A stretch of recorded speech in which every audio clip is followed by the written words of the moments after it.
We're now ready to begin our midweek press conference. We're now joined by head coach Rod Barnes. We will open up for questions.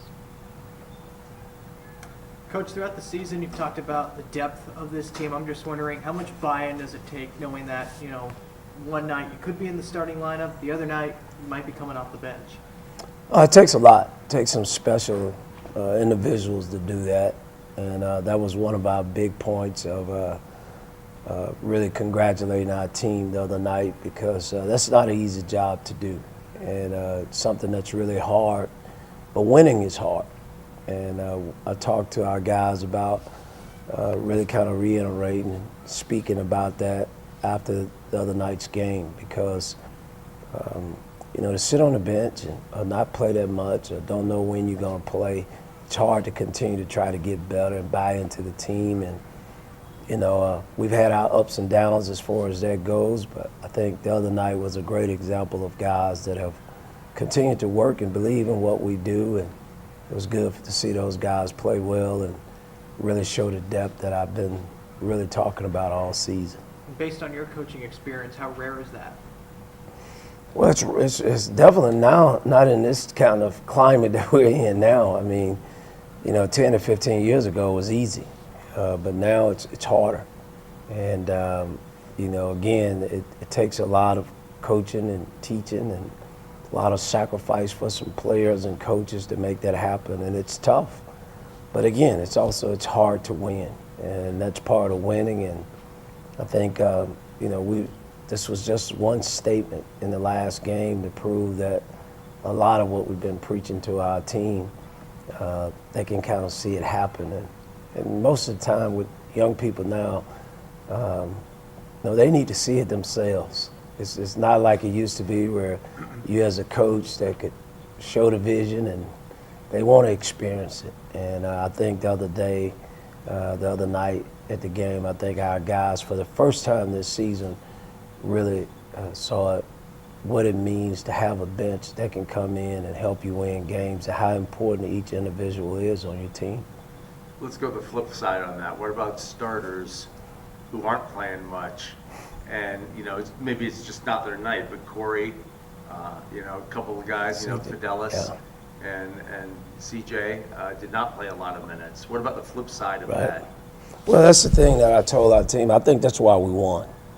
I think it was key to have guys that, and you just mentioned names as Corey and Fidelis and CJ, and CJ had just came off playing really well, and to have those guys that they didn't know how to play, for 10 or 15 minutes in the second half, but they cheered. They had the right attitude. They stayed engaged. They kept, looking at me like, Coach, I'm ready. But they didn't have an issue or problem. One of the things I told our team, and really that was our talk, on Monday, about how much I thought our team had grown. There was several plays, key there at times that we made a basket and I took Jamel out. And he came over and he had a good attitude and good body language. And we go down and play one defensive possession, and we come back and I put him back in and take him right back out. I called timeout, took him out. We went out and played defense, came back and scored, took him out again. And but everybody was, had the same goal in mind, and that was to win. And I just told him this is a big step in the right direction. And we haven't had that the whole time. Not necessarily that guys had a bad attitude, but to be indifferent doesn't help you. If you're not positive and cheering for the team and your teammates.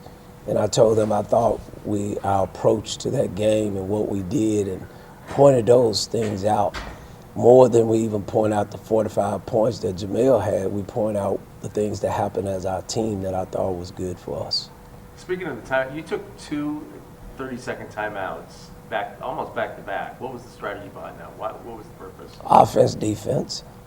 We came down and had Jamel in the game, and we scored, and we were in a zone.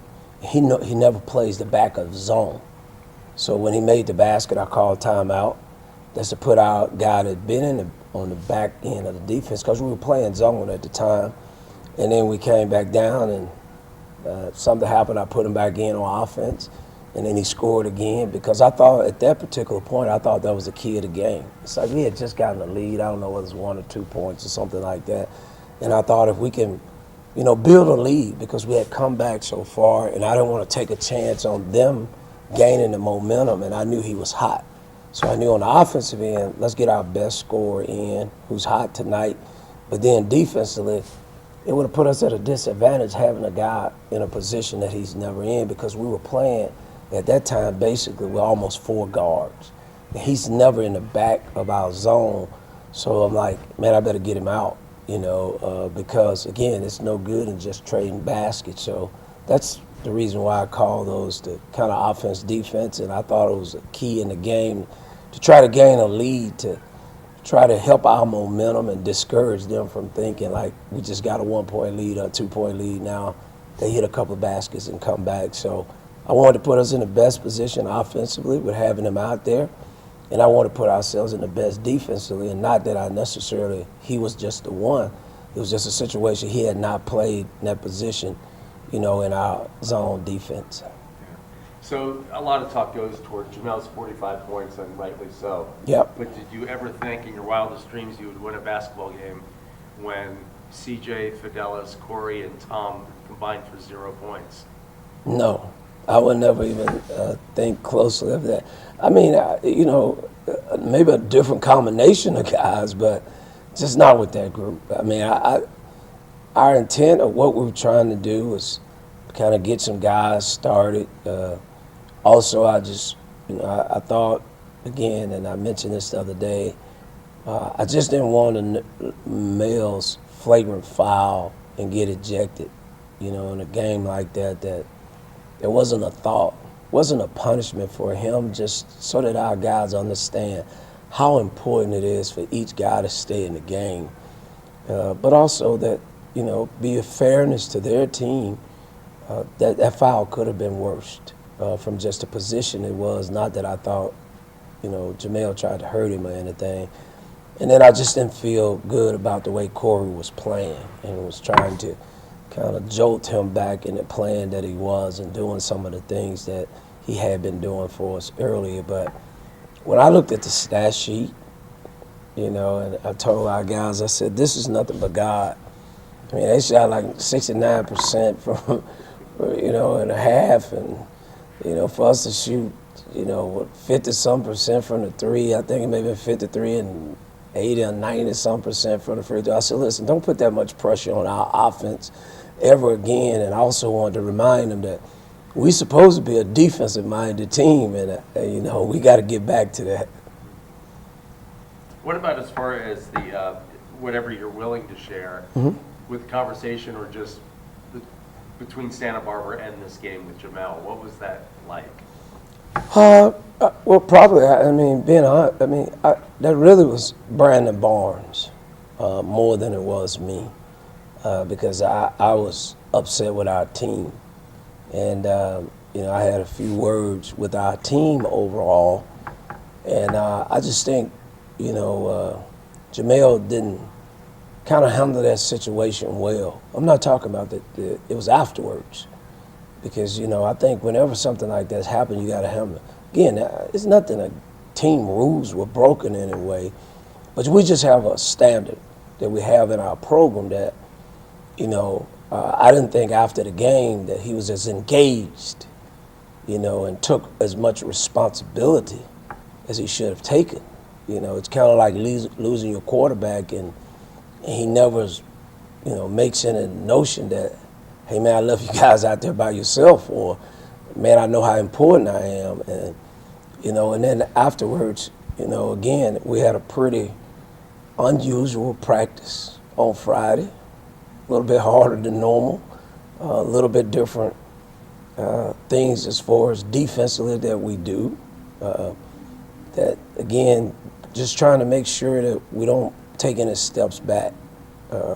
Just because I just didn't like the way things were going.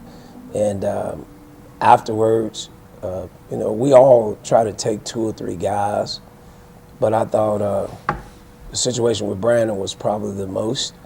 We finished shoot around, I think about 3:15, And I think Brandon and Jamel finished talking about 5 o'clock.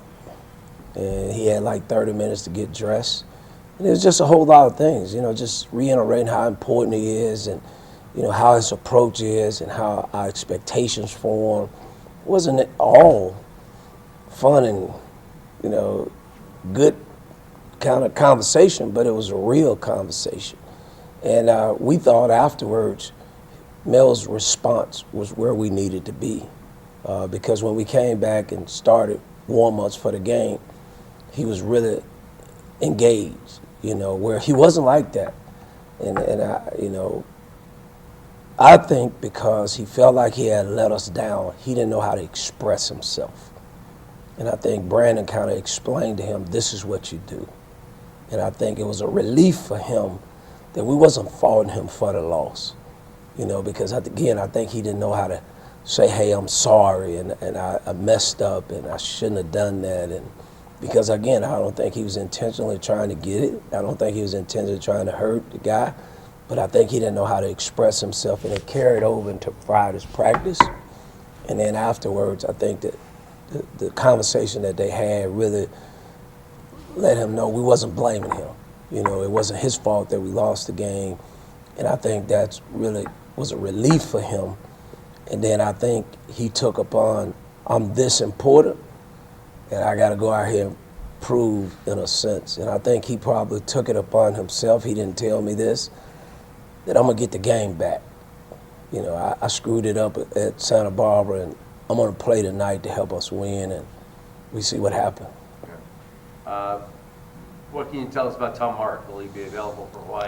I don't know. He didn't practice today. We practiced early. He didn't practice yesterday. For the first time, he was walking today, so it's getting better. I don't think it's a long-term situation, but we'll just have to see how it comes along, prepare for Saturday. But he wasn't doing well yesterday, and again, we were happy today that he was able to walk on it. So it's better. Is it just an ankle or is it high ankle? It's just his ankle. Not high ankle? No, not high ankle, yeah. Can you speak to the importance he is at the top of that zone when you guys do that? Because he's such a big piece of that. He is. He's a difference maker in it. I mean, and he just makes us a different team when he's healthy. And, be another weapon or, for us to have him available on Saturday. And we're doing everything we could possibly do. And, I think we know how important, I think our team, it's becoming now that it's a talk in the locker room that we got to win a road game. So I think each guy going to try to be as prepared as they possibly can, because we just think that's the difference in if we can keep winning at home and seeding, if we can go on the road and win a game. So I think if he's able to go, he's going to line up for us, and we definitely need for him to be healthy. You don't often get, we've talked over the years, you don't often get scheduling breaks in the Big West, but this would seem to be a little bit of one. Yes. Because you only play one game, it's Saturday, and they have to play Thursday. Yep. Well, that's good. I mean, finally the schedule seems like it works in our behalf for the first time in a long time. And then we needed it. I mean, to think that we could have Tom, I don't think he would be ready for Thursday, not to play the minutes that we would like to play him. But I also think, we were a little banged up a little bit, not because of, we had a tough practice Friday, okay? So we didn't start off Saturday well in the game. I'm probably the reason that didn't go down well, because of just how tough our practice was Friday. But again, we got to send a message, when we don't do things right.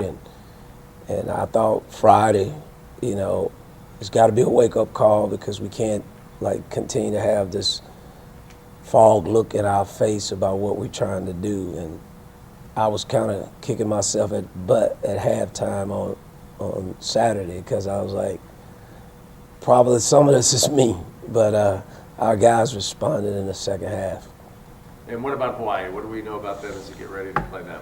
A tough team. They got good size all around. Point guards, not that very big, but guards that are 6'4", 6'5". They're pretty good defensively.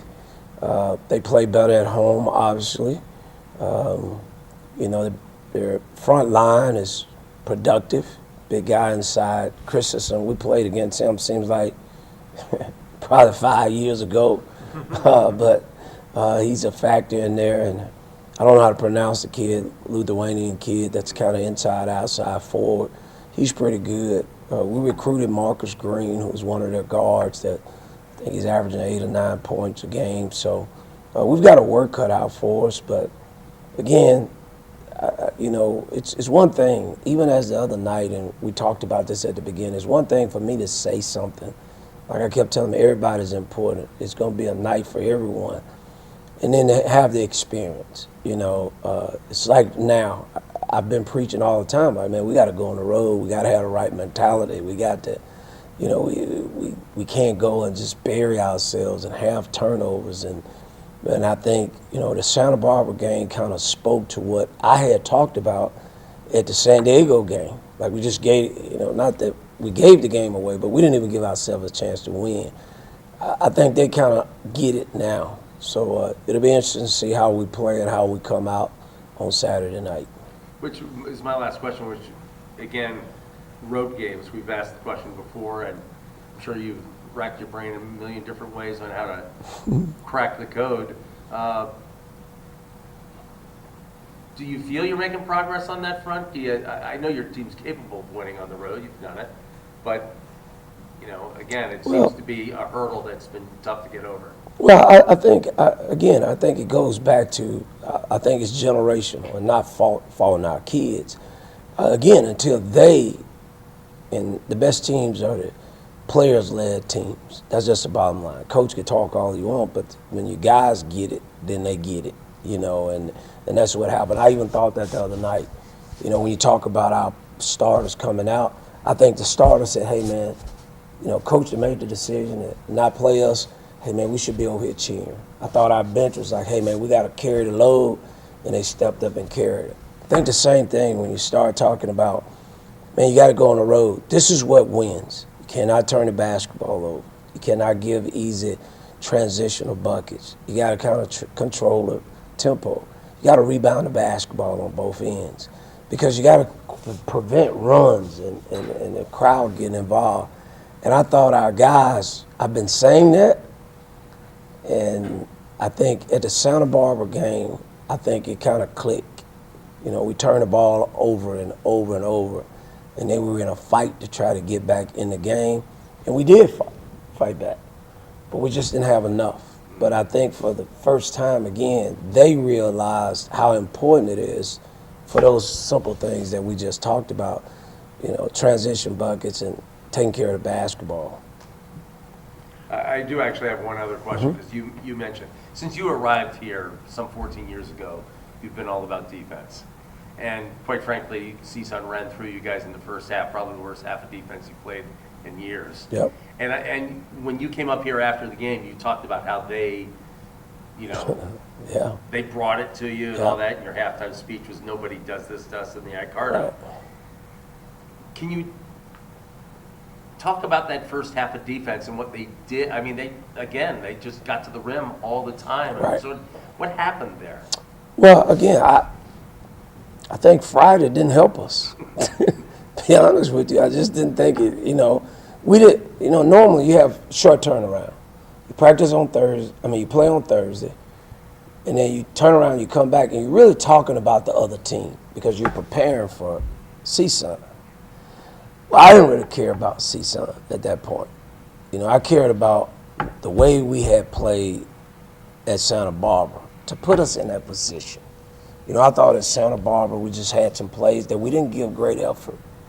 I didn't think we rebounded the ball the way we can rebound the basketball, so we went to some things to be more concerned about us and less concerned about them. And then we got in the game, and they did what they do well, and we didn't have an answer for it. And again, like we have a lot this season, we had to get into halftime and make some adjustments and kind of talk through some things. And again, and I thought because of their loss at home, I think they came here, you know, like we got to win this game. So they were probably better than what they've been playing, and we probably was worse defensively than what we've been all year. When you're struggling offensively, but then that second half you do that, what kind of things do you see in the players? You know, Jamel. I mean, what was the difference for him? He's a pure scorer, we know that. But what was it that, to you, in looking back at film and everything else that you saw in that second half, that you know, if we could bottle this and have this offensive game all the time, what are some things you did take away from that, from the offensive side, that you definitely want to see going to Hawaii? Well, the first thing is, like, Jamel can score. So, Yeah. I mean, we see it every day in practice. The thing that probably was the most revealing thing to me was I kept telling the guys, we're all right. And I thought they believed it. You know, I said, hey, listen, they're going to miss some shots. We're not going to eat this elephant in the next 2 or 3 minutes. And I kept saying, hey, just cut the lead. Let's work on just getting the lead down. We are okay. And again, it's kind of like I've said earlier. Sometimes you say that, but then when you look at them, you know that they don't believe that they're okay, you know. And I thought in the game, when I kept saying we're okay, I thought they were like, man, we're okay. And it was different because we had guys that had been on the bench. And normally our guys that are out there playing, the bench guys are encouraging them. But our bench guys were the ones saying, hey, man, we're going to come back. And our guys that were starting kept saying, hey, man, just keep going. We're going to be all right, which I believe, no one told me this, I believe that our guys on the bench, Corey, CJ, and Fidelis was thinking, we're going to get to a point, and Coach going to put us back in there, and we're going to come back. And it never happened. But the guys that were out there, I think they felt comfortable where they were. As funny as it may seem, or like you said, what did I see? We've been like that in practice some, where our second group of guys are behind, and they're trying to fight their way back to the guys that start. So they were very familiar with where they were, particularly in the game, with the group that was out there. So it wasn't a shock for them to be behind, because a lot of time in practice they be behind. But as far as Jamel, like, you know, as a coach, I mean, when you've been in that kind of zone in a sense, you just sense it. You know, you just sense it. I say, hey, man, unless they do something different. And really, my whole thing was, when they do something different, I got to be able to counter. Because I knew he was in a zone that, like, unless they do something strange, like this ball fixing to go in this hole a lot, because I've seen it. But I kept saying, I don't want to get caught and they try to do something different and I don't respond. I kept saying, if they go zone, what am I going to do? If they trap him at the top, what am I going to do? Because I knew what we were doing, they weren't going to stop that, because he just was a guy to make shots like that. So, Greg, you said this earlier. We've been a defensive-minded team, and probably I thought you was going to ask this question, but I'll just make a statement about it. We tried to recruit guys this year because I feel like our league is like that. That no matter how good your defense is, you better have some scoring. And that's why we recruited CJ and we recruited Jamel, because probably being 52 to 46, those days are probably gone. So it's like, hey, that's why I was saying, like, if we can get where we can get 7-2, we're probably going to win, because our defense is, I would think, you know, one of the better defenses. But we can't do it anymore with 65. It just doesn't happen. So, you know, as a coach, you have to make an adjustment. And you know, we had to go get more guys that could score. Last year we had Caleb, and I was like, man, that's not enough. You know, I thought Corey would be better. I believed in Marvin. But then I said, man, we got to go get a couple of guards that can score the basketball. So it's made our team different. Last year, especially 2 years ago, we couldn't even caught up. we were that far behind. I mean, we wouldn't have known. We 22 or 21 points down the second half.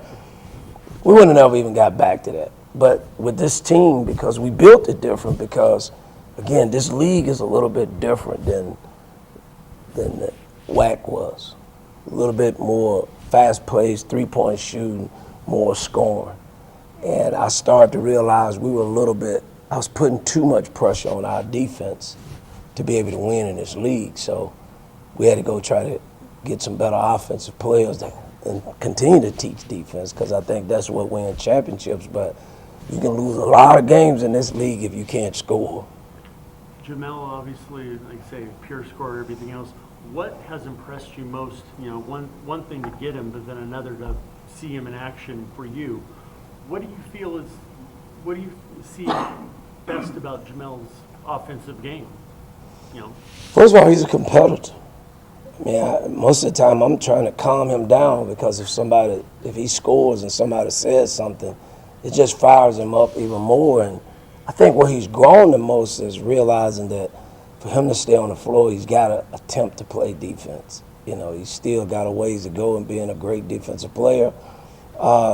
He's just a competitor, and he wants to win. Again, as much as he scored, and we've made a lot of it, and you know, a lot of people have talked about it. He wants to win. Now, he believes he's a big part of that winning part, and that's what we were trying to discuss, and Brandon was discussing it. We need for him to be good, and he was great the other night. But, you know, I think what has helped him more than anything, we have a culture of work, and we have guys that are getting that gym.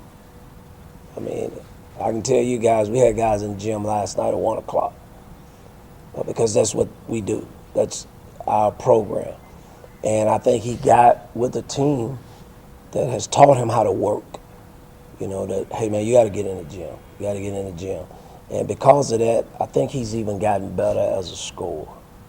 I think he's starting to come into his own as far as, you know, doing that at this level. All right, thanks, Coach. Appreciate it. All right, thank you, guys. Hey, man, anybody want to go?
will now continue our midweek press conference with head coach Ari Wideman, and we will open up for questions.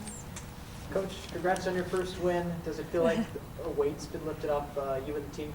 Thanks. Yeah, a little bit, but you want to keep getting more after this now, right? And keep stacking. So ideally, these guys have a little bit more confidence and ready to roll for Hawaii. When did you sort of see this coming? Was it the game prior when you lost by 4? Did you see progress prior to that? What sort of gave you the feeling that this was around the corner? Yeah, I feel like at Long Beach, losing by 15, but I think I told you we missed 9 layups. And so it was like you had your chances, and the foul count was it was uneven. It was like 32-14, and I was like, we had our chances to win that game, and they were a great team. And so then when it got to 4, I was like, we're really close if we can put 2 halves together. And so I was like, today is the day, And so I'm glad they capitalized. It made me a little nervous in the fourth quarter. I'm like, you guys going to give me a heart attack at 32. But yeah, glad they showed some grit in the end. How cool was the locker room celebration? Yeah, it was fun, except for not having extra clothes, but was drenched, and it was fun to celebrate with them. I just told them I'm really happy for them and the staff. They put in a lot of hard work and to keep showing up and staying connected and being energetic after not having a win or seeing like that in the column. This group sticks together and keeps fighting, and so ideally we'll peak at the right time and play our best basketball January, February, and into March. So you get the result, but now it's back to the grind. Yeah. What have you seen in the last couple practices? Yeah, they've been hitting shots, right? I think when you just have a little bit of swagger about you, it's good. The energy's good. I asked the staff to lead a team activity, each assistant, before practice every day last week, just so we make sure we're staying really connected. And we're going to do that through the rest of the year. And so we're just trying to keep it light, have fun together, and just try to out-team the other team the rest of the year. And I think that if our culture stays strong, then we'll be in a good spot. What do we know about Hawaii? Hawaii, they're great, well-coached. Coach Beeman, they've always been a great defensive program. They really have great length. They probably the best length in the conference besides UC Davis that I've seen, but some really good guards. So we have to be really physical with their post players because they're bigger than us, and then slow their guard. We want to get the ball out of number 3's hands, Lily's. Someone else needs to make decisions on that team, and so we've just got to make her the key guys, right? Their night's really tough, but they're really efficient, and so we need to disrupt some of their actions that we've seen. And I've told these guys, like, scout stops are so important. The things that we've guarded in practice all week, we need to stop those. And then you really want to make people play to their like 3rd or 4th options, right? And so if you can stop what we've prepared for and scout, you've done your job, and they have to beat the scout. And so we're starting with prep today, and so we just got to lock in these next few days. To get the kind of results that you got in the last game, and even the 4-point loss where you saw improvement, what does this team have to do? Does it have to continue to get the right things right more often, or eliminate the wrong things wrong more often? I think that this group has to keep trusting. There was a segment in the end of the 3rd where the game was kind of getting a little bit too loose, and at my timeout, Coach Hardy came in right before I was going to, so I was trying to stay calm. But we had 6 empty possessions, and we just were playing. And I'm like, the fourth quarter has to be managed. I need you to listen every single time. And I'll live with losing the game for us, but I don't want it to come down to like a player thinking they made a bad decision or something. Like, I'll live with the calls that we've made. And so we had to execute, and that was what changed in the fourth quarter. I subbed Marley in. I told her to make the simple and right play, and she did it for 4 possessions in a row, and that triggered like an 8-0 run. And so it's just trusting what we're doing and executing. Obviously, you got to make shots, but just trusting the prep that we do is going to be key with this group. And then, obviously, making layups is critical, and just, yeah, it's execution, like late game and after timeouts, us executing is really, really important. What facets of the game do you think the team has improved on the past 3 games, especially against CSUB? Layups. I never knew it was going to come down to it, but emphasize layup drills and just it has to be absolutely perfect, like 20 in a row, just putting a number. And one day it took us 15 minutes to get it on both sides. And like we were losing games because we're missing layups and free throws. And so just a heavy emphasis on layups and shot making. I was really, really big on the process, and I was not trying to emphasize shot making as much because I had some patience. But right after the Long Beach State game, I'm like, there is a heavy emphasis on outcome now. And because you've done layups your whole life. You've done free throws. They're unguarded. And so I don't have much patience for that anymore. And I was just really clear about it, And so now I show them every clip where you could have had a chance to win the game. And so they've just been sharper about that. Fourth quarter, your last two games, you got 24, 26 points. So one was staying close, and another one was to actually get the victory. What is it about the fourth quarter in these last two games that gives you a little confidence, going to that next game? You built on it by getting your closest loss. Yeah. And then you got your first victory. And fourth quarter was just so vital to, I know you don't want to be rallying all the time, but still, what have you liked about the last two fourth quarters in the last two games? Yeah, I've liked their grit and their resolve and their just ability to be consistent, and they're earning more trust, right? Because if you and fight, right? I think there were some moments where we were winning like 20 minutes, 30 minutes. I think Seattle was like 32 minutes. Yeah. It's like, can you put a full game together, guys, to see some success? And the fact that they're learning how to play hard the entire 40 minutes. Like, you don't have a chance at this level if you don't. And so I think they're finally accepting that you have to get the result you want. And so they've shown that. And in the fourth quarter, like the surges of being able to score, it makes you feel better because they've grown. Because Seattle, we scored 2 points in the fourth quarter when we had a chance to win a game. I think we just got a little nervous or tight because we thought we had that game. So just the growth and some maturity. I think some of the older players are starting to play like they're older players. The fact that you have a couple extra days here, you don't have a Thursday game. What are the plans for the rest of this week in terms of taking advantage of that time? Because practice time is always like, probably something you want to get the most, where you can do the most. Yeah, we'll prep like normal, except for they're off Wednesday, and we want to run. And so these guys were a little tired at CSUB. I'm like, we've got to push the pace, and so rest to tomorrow. But everything is still the same with prep. Like we've started to guard Hawaii's actions today. We'll continue to do that on Thursday, Friday, and then just dive into film. And then it gives our team a chance to watch Hawaii versus CSUN live on Thursday, and our staff too. Just because we just played them, we can also, try to see what works and expose some mismatches. So it's just good to see live and hopefully get them on the back end of a trip where maybe a tight game against CSUN, and then we can try to run and gun on Saturday. I was going to ask a question. You're in the Big West Conference now. In the time that you've been an assistant coach prior to here, were you ever with teams that played Big West teams? I was, yep. Okay. I was a part of a couple staffs that played Big West teams, yep. Okay. So just your thoughts now that you've had a handful of games in the Big West now, is it living up to it, or obviously it's a little different now in college basketball scene, players change, come and go so much more, but I don't know. Is there anything about the Big West Conference now that you're seeing the same there, or are you seeing a different kind of Big West?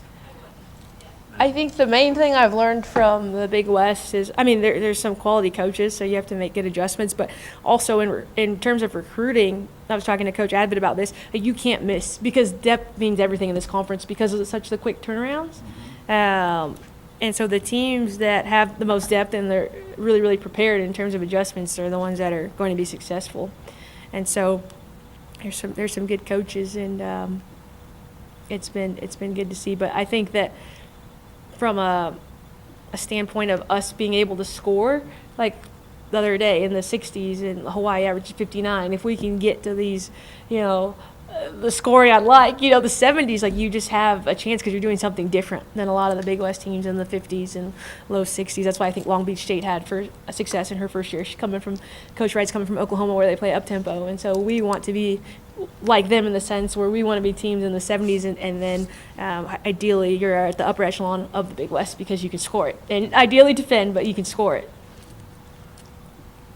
All right, I know the answer might be make more layups as you referenced, but you have through the course of the season, as you guys progressed, you pointed out the Seattle game fourth quarter, you've had some scoring crowds in games.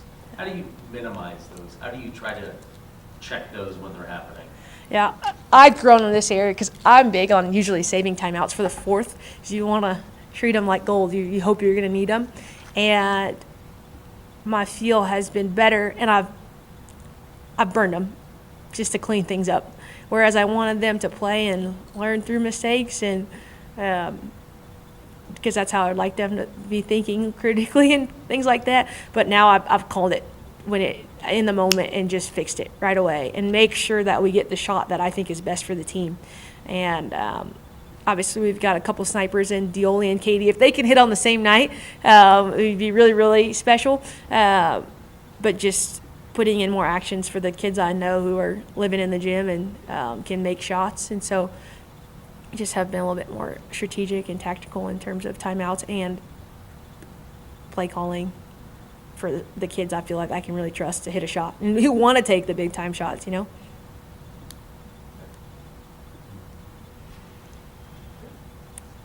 All clear? We're good. Sweet. Thank you, guys. I think